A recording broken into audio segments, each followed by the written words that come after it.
Lige uden for Marrakech i Marokko ligger det eksklusive slot Mansar Al-Jamil. Det er sen aften, da stjernerne ankommer til de luksuriøse omgivelser. Hvor er det vildt. Ej, hvor er flot. Ej, hvor er det så mugt. De næste 5 dage har de hver arrangeret en dag, hvor de bestemmer alt, hvad der skal ske. Og hvor de indvier de andre i deres livshistorie. Og ild i pej. Og der er lidt nerver på, da de tjekker ind på slottet. Det der med at være sammen med nogen så lang tid, som jeg ikke kender, altså det er jo helt banalt, ligesom når man skal på lejrskole. Man må betragte det lidt som et menneskestudie. Så det glæder jeg mig faktisk til.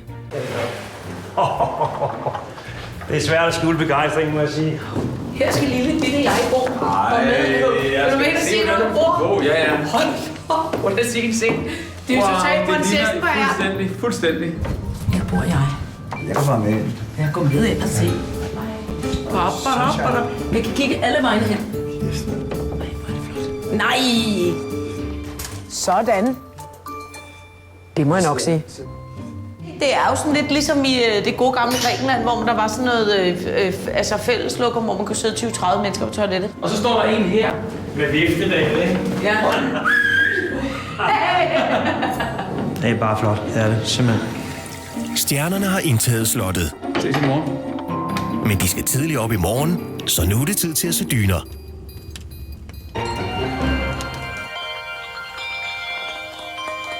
I dag skal de bo sammen på et luksuriøst slot i Marokko. Og her har de masser af overraskelser og vilde udfordringer til hinanden. Vanvittigt godt. Ja, det var simpelthen for smerte. Og så er det så underligt det der med, at det bliver faktisk godt bagefter. Ja. Det synes jeg faktisk, det er. Ja, men jeg vil sige, det bliver ikke så godt bagefter, så jeg tænker, ej, det skal jeg da. Og det skal jeg gøre hver morgen. Nej, det er rigtigt. Ja. Du har Rolf Sørensen, han bade som sådan en stor hund. Den kolde morgendukkert har for alvor sparket dagen godt i gang. Og nu skal Bubber til at indvige de andre. Som man siger. Godmorgen igen. Tak for sidst. Det er tid til dagens første måltid. Her vil Bubber begynde fortællingen om, hvorfor han siden sidste forår har haft en stor ægteskabelig krise. Bubber, krydderbollen, er det på vej hjem fra, når du var nede i morgenbad? Lige hos bager? Tilbage på slottet er det tid til at komme i gallertøjet og spise en sidste pragtmiddag sammen.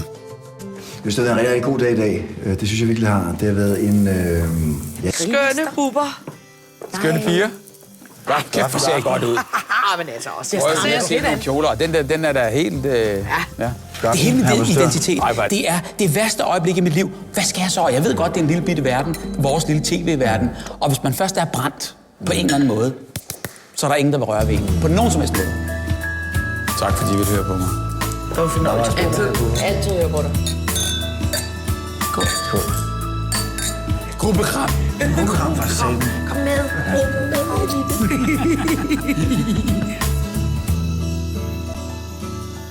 Det er dag 1 på slottet, og stjernerne ser for første gang stedet i dagslys. Det er ikke det værste sted at vågne op her. Det er jo for vildt. Man tænker også nogle gange på de samme ting igen og igen. Altså hvor man simpelthen, hvor man i for høj grad har tankespind. Så det er min lukkede dør. Og det håber jeg også, at vi måske kan komme ind på lidt senere, hvis I er cool med det. Helt sikkert. Det. Fedt. Hvis du er. Det. Jeg skal prøve. Eller, jeg tror det. Christians forklaring rejser en del spørgsmål og forvirring hos de øvrige beboere på slottet. Det havde jeg ikke umiddelbart troet om ham. Og han har altid virket på mig som en, der... Det, vi skal have til formiddag, det er, at vi skal dyrke kampsport. Vi skal have fat i det stringente, det maskuline. Den ene del af kontrastsfæren i forhold til de her kontraster, som har været en stor del af mit liv.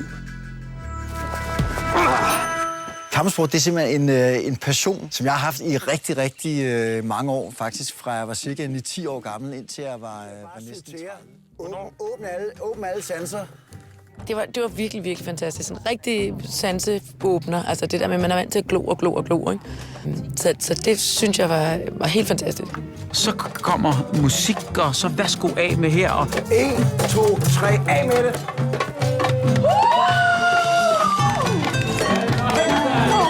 der var vi lige pludselig i Marokko.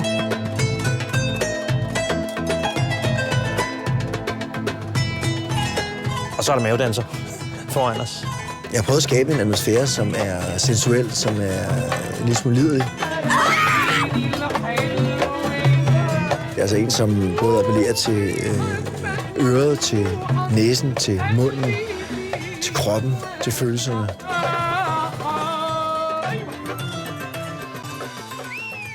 En kaleidoskop. Ja.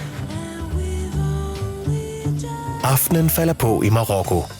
Om et øjeblik vil Christian afsløre resultatet af stjernernes anstrengelser ved staffeliet. Og han har valgt at fastholde det marokkanske tema fra beduinteltet. For det er kun den marokkanske nattehimmel. Vi har været nede i teltet her til aften. Vi har